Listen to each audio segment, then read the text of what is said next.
my estimation of this, it hadn't fundamentally changed, but I've been in parts of the world where women had no freedom at all.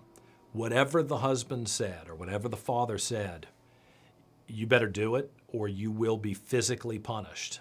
I mean, in some cases, you might be killed. And so I look at that and I think, yeah, that young woman in that country gets impregnated. She has no choice. She has no choice about whether she's impregnated, probably. She has no choice about whether she gives birth to the baby. She better give birth to the baby because the family wants that baby. And she's silenced. Her opinion is irrelevant.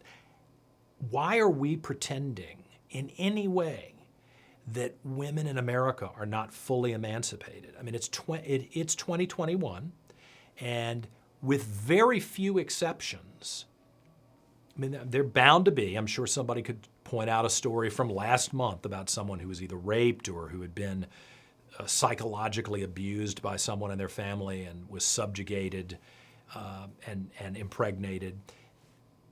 I think women in America are emancipated, and I do think they have full control over their bodies.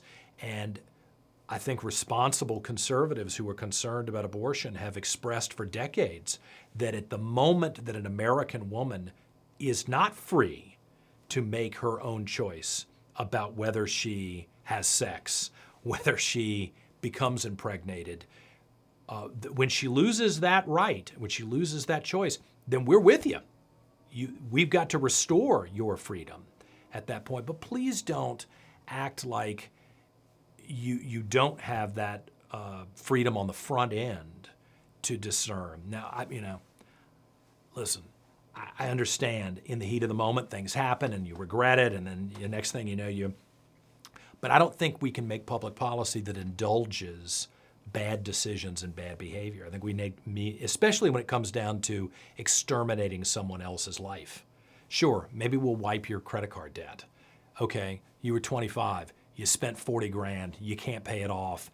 Rather than sink you, let's just wipe it clear. We'll dump your credit rating, but no one's dying because of that. And again, the hypocrisy thing really bothers me when people act like this is simply a clump of cells, because it's not true. We know that's not true.